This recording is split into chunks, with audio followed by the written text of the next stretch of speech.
Good morning guys. Last day namin dito. Mag-check out na kami maya-maya lang. Blue kaming dalawa. Blue. Nagpapak guys. Mamimiss ko tong view na to.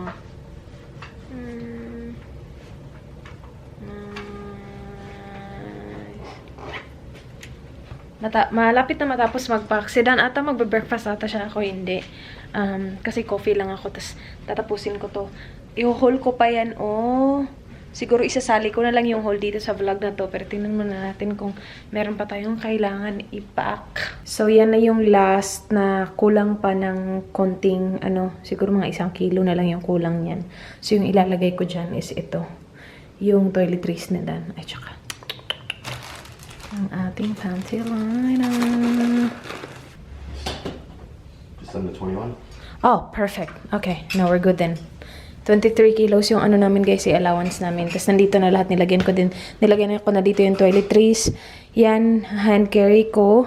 Haul tayo guys, pakita ko sa inyo yung mga nabili ko dito. Hindi naman siya ganun karami compared sa New York. Marami dun sa New York kasi kadalasan dun mga damit. Ito, mga 2 damit lang ata. So, haul natin to.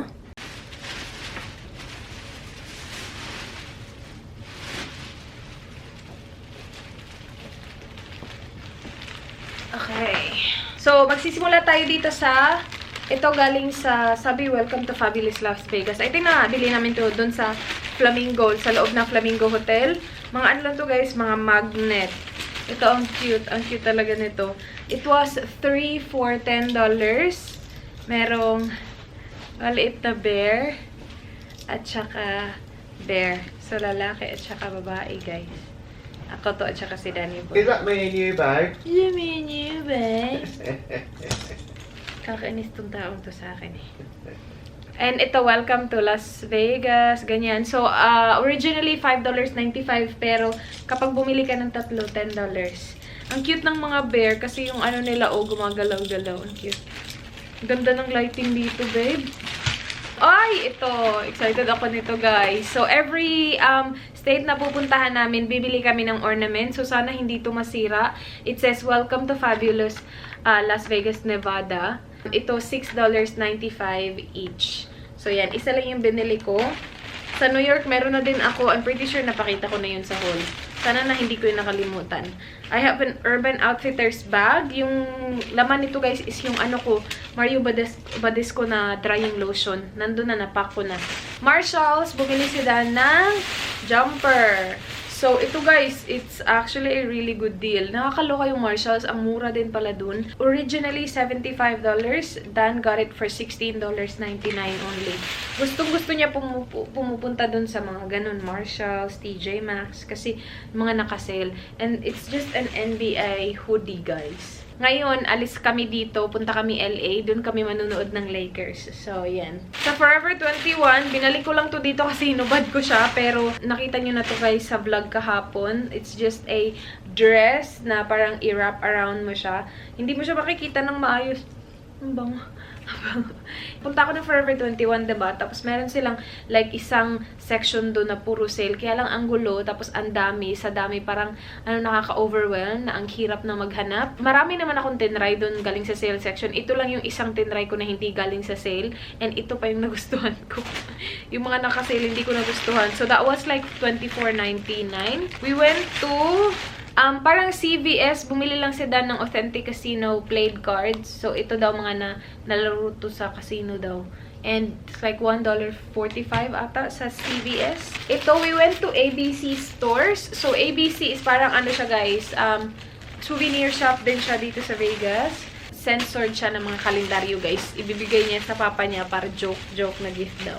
So, ito, pinaka-excited ako guys. Grabe. Hindi naman ako ma-cards. Like, nagtungits ako minsan lang kapag may time, kapag kasama yung mga babae. But sobrang gustong-gusto ko tong dalawang to. Ito, I think, dadalhin ko sa Pilipinas. Ibibigay ko kay mama kapag nakauwi kami, which is hopefully sooner than later. As in, sobrang gustong-gusto ko yung gold. Tignan nyo naman yan. Gold. Tapos sa likod is $, $100. Ang ganda, diba guys? This was, I think, $6.99. What do you call this? Chip? Yep. Chip. Meron yung cheap, guys. $100 na cheap. So, meron silang iba-iba doon. Merong $25 na cheap, pero iba yung kulay. Ito kasi, combination ng black at saka gold. And sobrang ganda. As in, oh, tingnan nyo yung likod. Ay! Far away.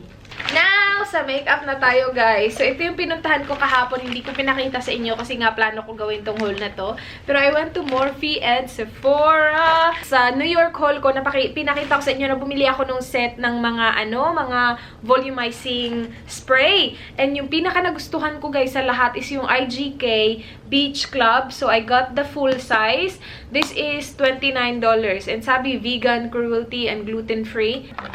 So, bibilhin ko sana yung NARS na concealer. And that one is like $30, guys. Sabi ko, ang mahal! Gusto ko pumunta ng Ulta. Tapos, i-check yung mga drugstore na mga like yung, ano tawag doon? Makeup Revolution. Diba may mga gustong-gusto yung concealer nila. So, sabi ko, i-try ko lang yung drugstore na concealer. And I'm gonna buy this instead.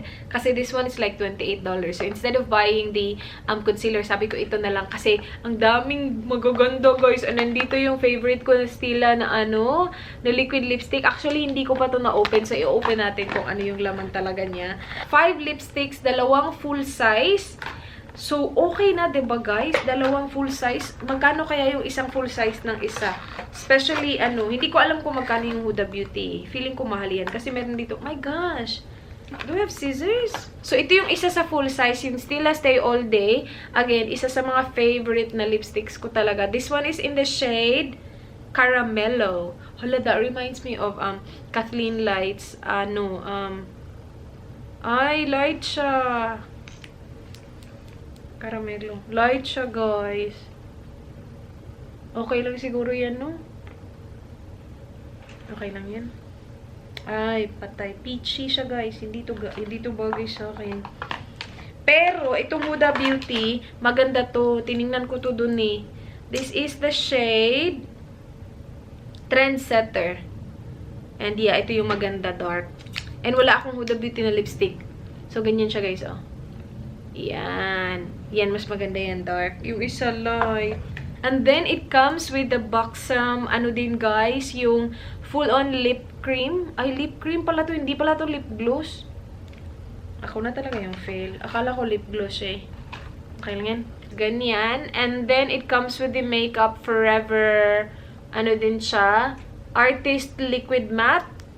So, parang nude collection to, guys. And then, the Tarte Beach Babe.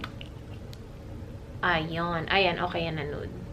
Yan. And, meron na naman akong gift. Binigyan nila ako ng gift. Diba sa New York haul ko, napakita ko na meron akong gift na Bite Beauty, Sephora Beauty Insider. Ito. Meron na naman ako, guys. Binigyan nila ako. Last is from Morphe. Ito, mabilis lang to, guys. Konti lang to. I got the Continuous Setting Spray. Sabi kasi nila maganda daw to. So, I got that. And then, I got the Morphe Highlight and Contour Beauty Sponge as well. Kasi, I think si Jaclyn Hill yung sabi na maganda to. 2 brushes. So, yung isa is yung nila, M221, yung Metal Eyelash Definer Brush. Maganda to kasi metal. Tinry ko to siya dun. Parang i-separate yung lashes mo ba? Perfect siya kasi nakaka-separate talaga siya kasi metal siya, guys. And then, this is the highlighter brush na I chose. Hindi siya like highlighter brush talaga, pero I will use this as a highlight brush. Y14 na brush. Ganyan siya. Napakita ko to sa vlog ko kahapon. Malaki kasi siya, tapos medyo tapered pa. So, maganda siya pang highlight. Alis na kami, guys. Paalam na! Paalam na! Aking mahal! Let's go to Los Angeles, California! Check natin yung natin, babe. Baka may naiwan tayo. Yung mga luggage namin, guys, it is over siguro mga 1 kilo each. So, ibis na 23 kilos for the check-in. Tagti 24 sila. Tapos yung hand carry ko din ito, 8 kilos. Ibis na 7. But I don't think they will weigh it. I hope they don't weigh it. Oh, we still need to pay, babe. Do you want me to check us in now? We need to pay 2 bags. Char sila, guys. Meron silang express checkout. Checkout. Last name, that's my last name. Sa airport na kami guys, naka-check-in na actually kami. Gusto lang mag-visit ni Dan dito, Rebel Sports Vegas. Doon na siya sa loob guys. Hintay lang ako dito sa labas with my bags. Dito kami sa Starbucks. Coffee! We got our Starbucks drinks guys. Tinry ko yung iced maple pecan na latte na merong cold foam. Ang sarap. And then si Dan, he just got cappuccino. Nagpunta din kami sa Baja Fresh, parang Mexican restaurant, Mexican takeaway. Nag-order ako ng nachos. My gosh, so good. Yummers. I know, laki. Tapos si Dan burrito, chicken burrito. Yes. Let's open it. Kain tayo, guys. They can't even see it. I'm reading that. Are you reading? What? Touch ID. There we go. Manonood kami guys nung, ano nga ulit, what are we watching? What are we watching? Nag-download kami nito kasi sabi ni Lyra at saka ni Kat, ang ganda-ganda daw nitong series na to. That one.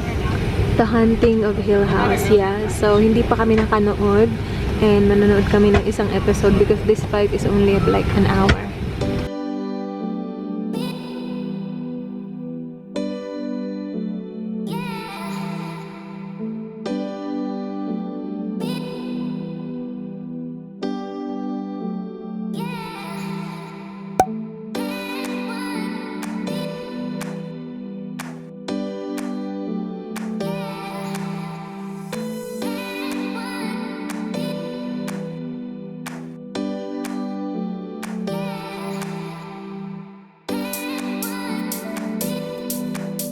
Guys, nandito na kami sa LA. Kaka-land lang namin and nakuha na din namin yung mga luggage namin.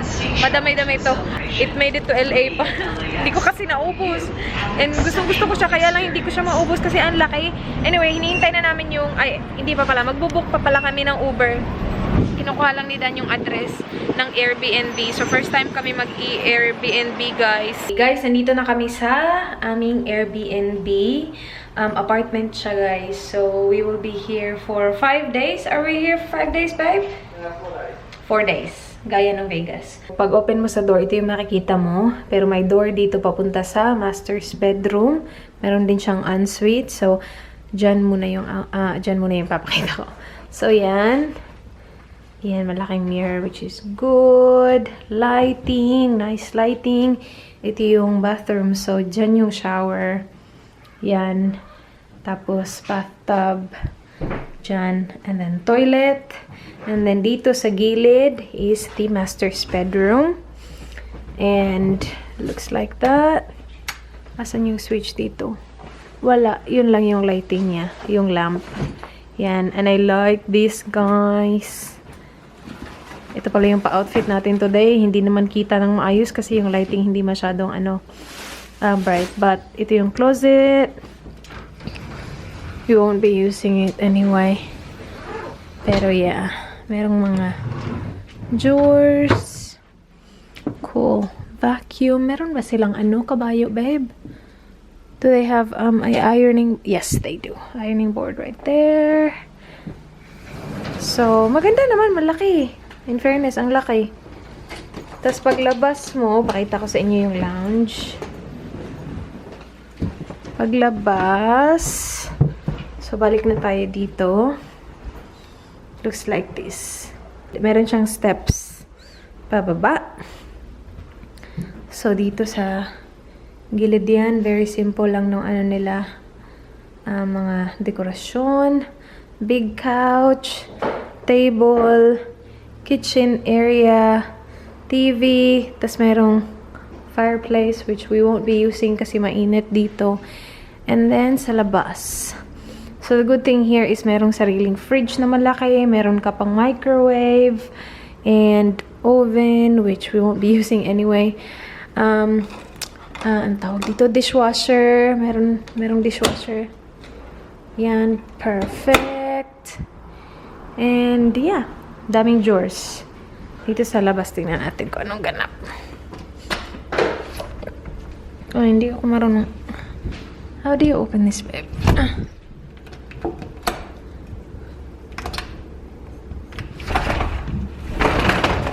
Hindi lang pala akong strong.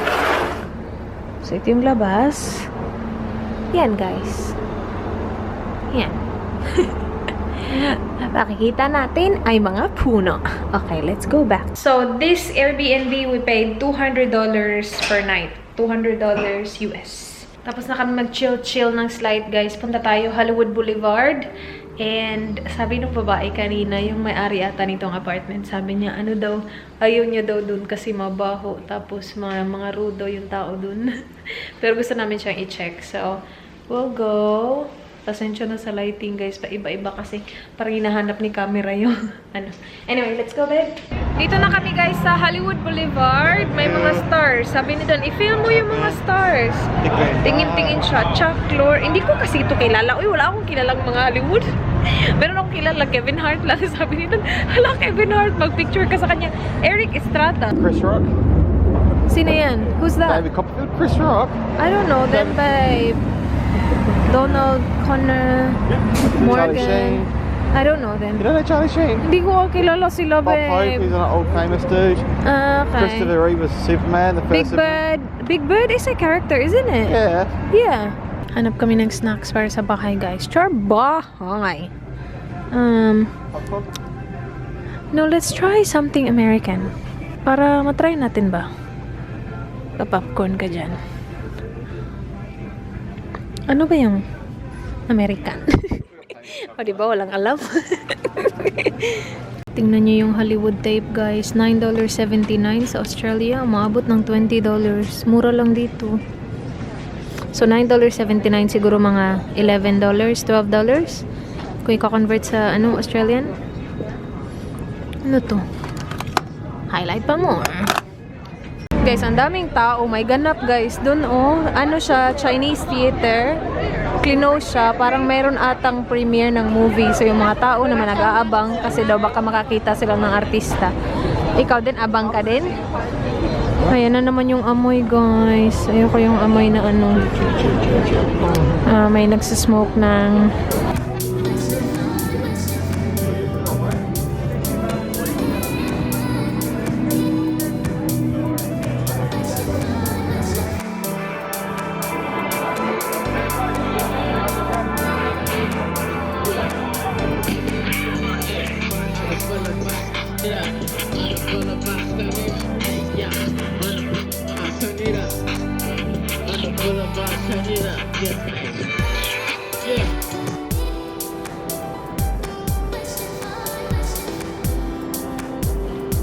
Nandito kami sa parang mall na, basta mall siya, guys. Hindi ko alam kung anong pangalan. Naghahanap kami ng makakainan kasi Tom Jones na si Danny Boy. Ako, okay pa naman ako. Sabi ko nga sa kanya, pwede ko kainin yung nachos na natira. Sabi niyo, hindi na daw yun okay. Okay pa yun. Do you know where we are? California. California Pizza. Kitchen. Kitchen. Pizza kitchen, that's how. California Pizza kitchen. Nag-order si Dan, guys, ng pizza. Hindi ko to bet, guys. Busog pa din ako, so hindi ako nag-order. I'll just have a bite of that pizza. And then nag-order siya ng iced tea na hindi niya masyadong bet. But my drink is really good. I think it was strawberry mango with guava, but it's really good. Sparkling siya. Yummers. Okay. Yes, sir. Go eat, babe. We're back, guys. Lagay lang namin sa fridge yung mga drinks. Oh, bumili din pala kami ng chips. Just in case we want some chips. Ruffles. Naalala ko to na masarap to. Hindi ko lang maalala ko yung masarap is yung original or yung cheddar. But I got the cheddar. Hello, why is it sticky? Hello? Ano kaya dumikit yun, babe? What's that? Like a sticky thing. Yeah. Oh. Dan got Lay's salt and vinegar. Siya yung pumili nito. And then, water. Dalawang tubig actually itong pinili namin.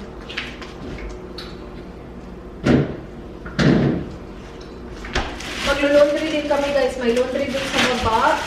Na-miss ko to, guys. Ginger ale. Meron kami nito sa Australia pero hindi like readily available. Meron lang siya sa mga certain shops. I need to fix my toenails.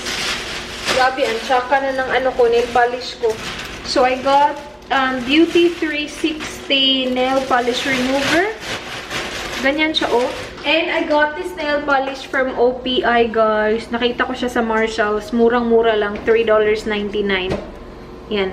So, let's paint our nails. So, ito yung ganap ng ano nila, guys. Laundry. Tapos dito, dryer. And ano siya, hindi siya coins. Swipe ka talaga ng card.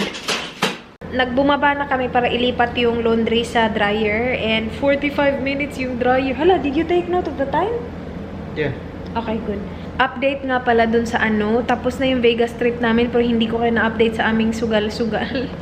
Kasi kapag nagpunta ka ng Vegas, guys, makakasugal ka talaga. I mean, hindi naman siguro kung hindi mo talaga siya gusto. Like, hindi talaga ako nagsusugal. I'm talking about the Vegas gambling that we did, my love. She has a problem. She got addicted. Guys, first time ko siyang tinry, nanalo kasi ako, and kapag nanalo ka na, parang gusto mo nang itry ulit and itry. How much did we end up losing, babe? No, not a lot. How much money? Mga 150? Probably. $150. Natalo kami kasi si Dan, gusto niya talaga itry din, gusto niya mag-gamble doon kasi nga, sabi niya, okay, we're in Vegas, ganon. So, sabi ko, tama na kasi natalo na ako, guys, pero ano, wala lang. Konsentidor kasi itong isa. Yun, natalo kami. Yun yung damage namin sa Vegas. What do you think about Vegas, babe? It was good. It was really good, wasn't it? Yeah, I like Vegas. You like Vegas? No, I think we stayed enough time there. Yeah, 4 days. Yeah. And the hotel was really good. You did a really good job. Awesome. I think that's the best part. Hintayin lang namin yung laundry, guys. Tapos mag-edit ako ng video. Dan is watching, reading news. But yun na yung vlog, guys. Thank you for watching. Please like this video kung na-enjoy nyo. Please subscribe if you haven't already. I hope to see you guys on my next one. Do not forget to get bye. Good night, guys. Good night, babe. Good night.